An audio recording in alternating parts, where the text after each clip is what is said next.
अस्सलाम वालेकुम गाइस। तो क्या हाल है आप सब लोगों के।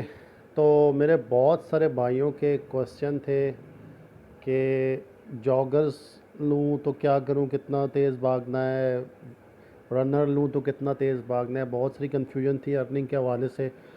तो इस वीडियो में मैं तीनों स्नेकर्स को अलग अलग तरह डिफ़ाइन करूँगा और बताऊँगा कि अगर आप जॉगर्स लेते हो तो उसमें कैसी अर्निंग होगी, वॉकर लेते हो तो कैसी अर्निंग होगी, और अगर आप रनर लेते हो तो उसमें कितनी अर्निंग होगी। तो डिफरेंट है। अब एफिशिएंसी के बारे में आपको समझाऊंगा, एफिशिएंसी क्या पार्ट प्ले करती है, सारी चीज़ मैं इसमें आपको पूरा का पूरा गाइड कर दूंगा और आपके सारे सवालात जो है उनके जवाबात मिल जाएंगे आपको।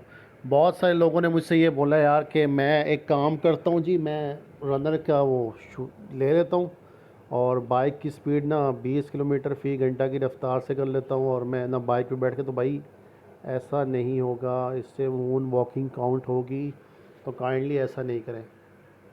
अब सबसे पहले स्नेकर्स के एट्रीब्यूट्स की बात करते हैं। एट्रीब्यूट्स क्या है, सही है।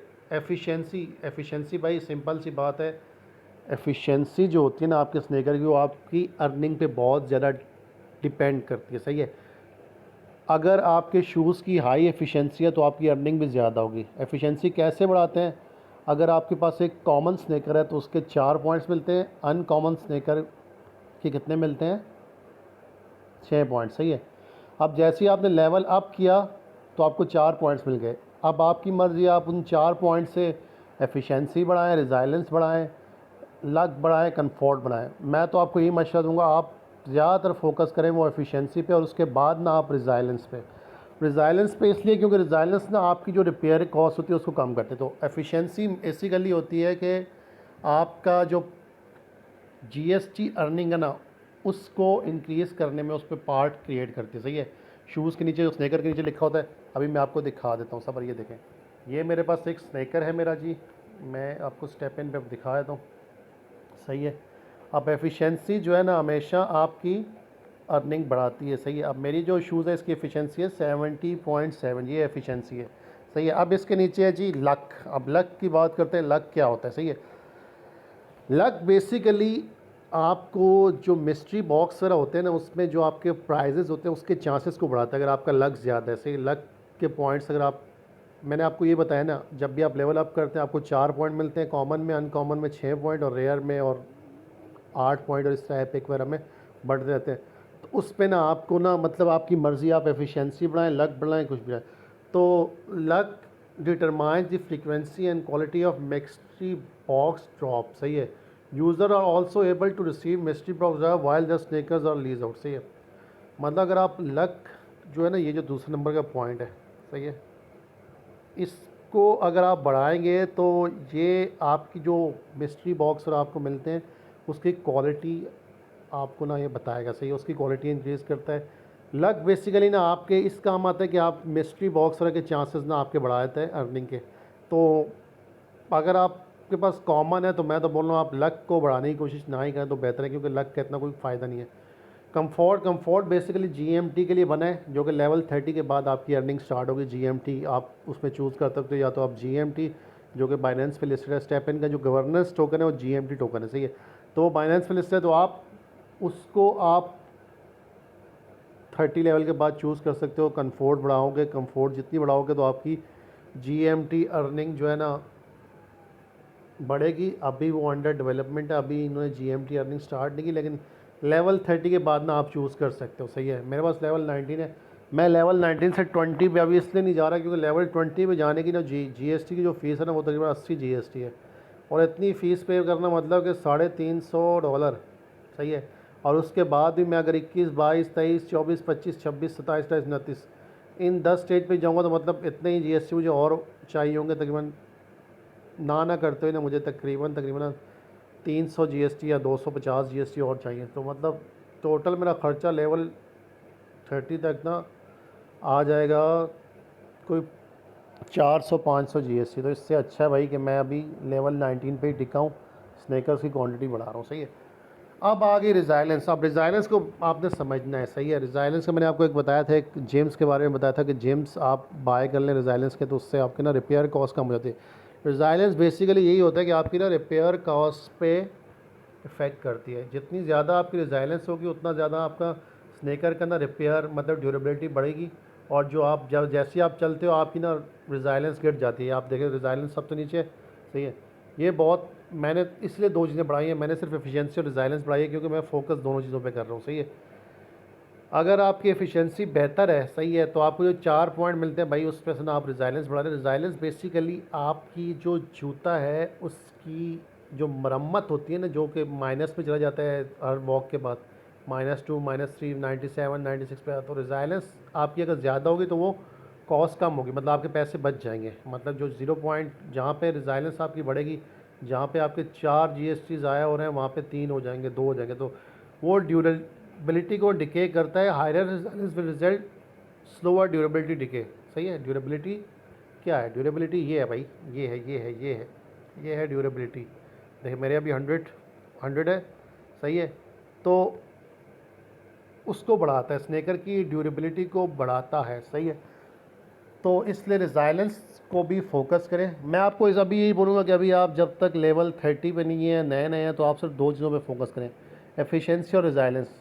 बल्कि एफिशिएंसी पे ही फोकस करें तो बहुत है, सही है, क्योंकि बाकी चीज़ें ना बाद में देखेगा, रिजाइलेंस वगैरह। अभी फ़िलहाल ना आप एफिशिएंसी को इंक्रीज़ करके अपनी अर्निंग जो है ना बढ़ाएं, सही है। अब नीचे लिखा है user will be able to burn GST GMT the more frequent reset the more expensive it will be. Okay, आप जितने भी इस टोकन को मतलब कि बर्न हो रहा है, आप जो भी लेवल अप कर रहे हो, जो भी आप मतलब एट्रीब्यूट्स बढ़ा रहे हो, जो कुछ भी कर रहे हो ना इसमें इसमें ना कुछ भी ख़रीद रहे हो जीएसटी के ज़रिए, तो वो ना जीएसटी बर्न हो रहे हैं, सही है। तो फ़ायदा यही हो रहा है कि जीएसटी की सप्लाई इतनी इंक्रीज़ हो रही है, तो बर्निंग का जो है ना ये बड़ा ज़बरदस्त सिस्टम बनाया हुआ है, सही है। अब स्नेकर टाइप्स मैं आपको बता दूं कि आपने चलना कैसे है, कितने किलोमीटर की रफ्तार से चलना है, तो आपको रिवॉर्ड मिलेगा, सही है। देखो 4 तरह के स्नेकर्स हैं, कॉमन हो या अनकॉमन हो, उसमें, सही है। वॉकर में ना आपकी स्पीड जो होनी चाहिए वो 1 से 6 किलोमीटर फ़ी घंटा की रफ्तार से होनी चाहिए, मतलब इसके दरमियान होगी तो आपको रिवॉर्ड मिलेगा। अदरवाइज़ आपको जो काउंट होगी वो मून वॉकिंग काउंट होगी या चीट वगैरह में शुमार होगा, सही है, सही है। तो सबसे पहले वॉकर है। वॉकर के लिए आपको 1 से 6 किलोमीटर फ़ी घंटा की रफ्तार से दरमियान से चलना है। दूसरे नंबर पर है जी जॉगर्स। जॉगर्स के लिए 4 से 10 किलोमीटर फ़ी घंटा की रफ्तार, यानी कि अगर आपने जॉगर लिया हुआ है तो आप जॉगिंग करते हैं ना, जॉगिंग आप कैसे करते हैं वो यूट्यूब पर वीडियो पर देख लें। वैसे जॉगिंग ऐसे होती है कि भाई दोनों हाथ ऊपर करके हल्का हल्का दौड़ना पड़ता है, हल्का हल्का दौड़ना पड़ता है, वो जॉगिंग होती है। और रनर तो भाई फुल स्पीड में तेज़ी से जितना मर्जी जाओ। अब ट्रेनर की बात करते हैं। ट्रेनर जो होता है उसमें कोई पाबंदी नहीं है, उसमें 1 से 20 किलोमीटर की रफ्तार से आप किसी भी स्पीड से चल सकते हो, आपकी अर्निंग काउंट होगी।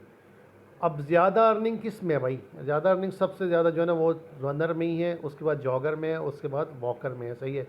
मैं आपको अभी कैलकुलेटर में गिन के बता दूँ।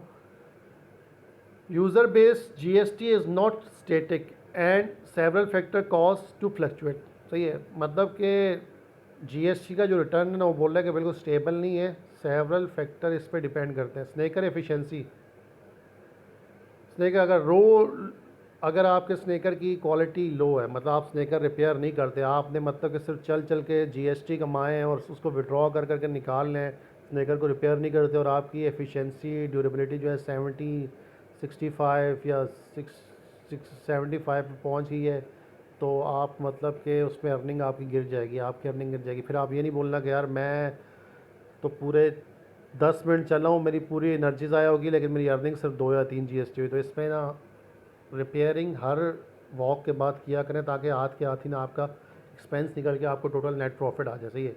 जीपीएस सिग्नल, रनिंग उस जगह करनी है, वॉक उस जगह करना है जहाँ पे जीपीएस सिग्नल स्ट्रांग हो भाई, सही है। अगर आपका जीपीएस सिग्नल पुअर है तो ये आपकी अर्निंग में इफेक्ट करेगा, सही है। Mobile data signal strength, if data is choppy. अब मोबाइल डेटा सिग्नल, सही है, ये बहुत बड़ा इफेक्ट करता है। पाकिस्तान में मुझे जो सबसे अच्छा इंटरनेट लगता है ना वो जोंग होने का लगता है, और मैं जोंग की सिम इस्तेमाल करता हूँ, कभी मेरे साथ सिग्नल्स का मसला नहीं हुआ, सही है। जोंग के बाद मोबिलिंग बाज़ इलाकों में अच्छी चलती है, लेकिन सबसे बेस्ट जो इंटरनेट है जोंग है। अगर आप टेन और वगैरह की सिम इस्तेमाल करते हैं या दूसरी सिम है, तो आप इस काम के लिए ना एक जोंग की सिम ले लें, क्योंकि जोंग के सिग्नल ना मैंने अक्सर देखे, जोंग कभी ना आपको नाराज़ नहीं करता। जिस तरह बाकी कंपनी की सिम्स में सिग्नल वगैरह ड्रॉप होते हैं, जोंग में नहीं होते, सही है। तो ये चीज़ें आपने ख्याल करनी है, सही है। Information of GMT return rates will provided in futures, सही है। अब ये आपके बता रहे हैं कि ये फ्यूचर में बताएंगे इसकी अपडेट्स पर। स्नेकर क्वालिटी कॉमन के जो मिनिमम एट्रीब्यूट्स हैं वो 1 है, अनकॉमन के 8 है, रेयर के 15 है, एपिक के 28 है, लेजेंडरी के 50 है। स्नेकर लेवल, अब बात करते हैं स्नेकर लेवल की। स्नेकर लेवल को आप अप कर सकते हैं, GST बर्न होगा, सही है। और जितने लेवल पे आपने जाना है उसी लेवल पे उतने स्नेकर चाहिए होंगे, सही है।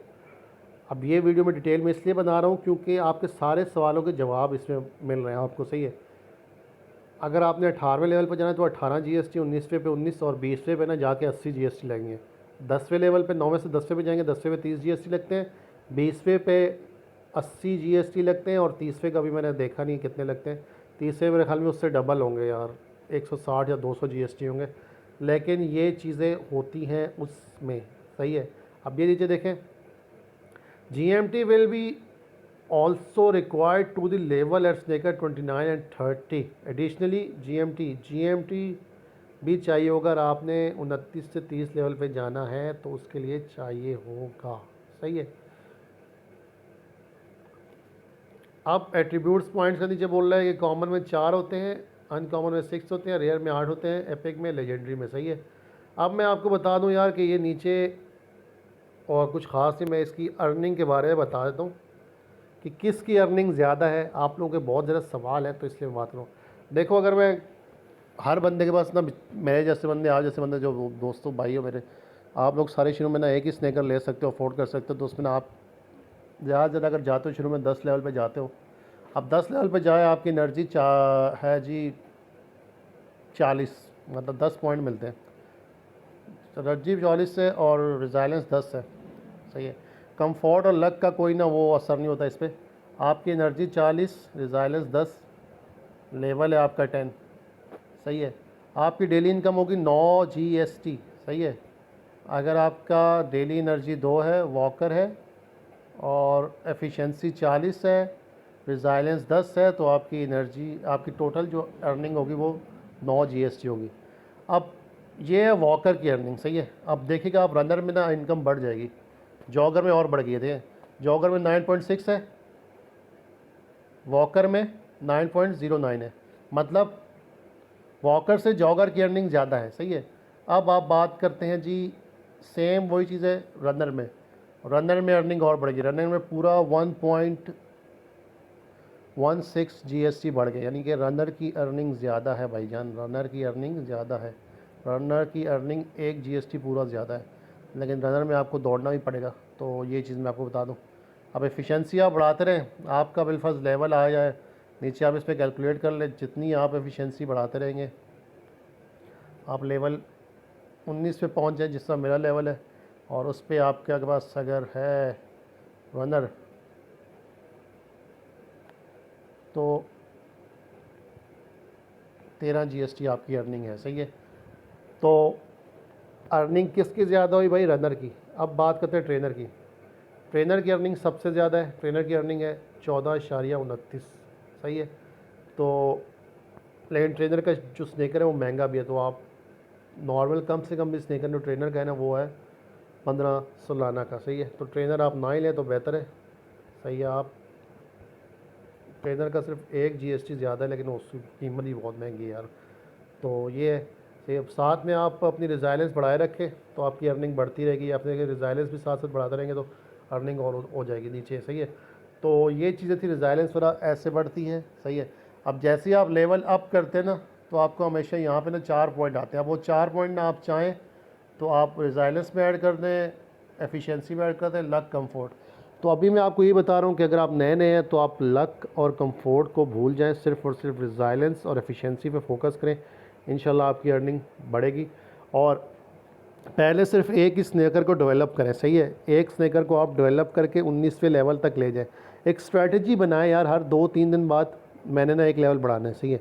अब एक साथ अगर आप एक लेवल बढ़ाते रहेंगे ना, तो इसमें ऐप का कुछ पता नहीं यार कि कल वक्त जीएसटी की प्राइस बहुत नीचे आ जाए तो आपको लॉस हो जाए।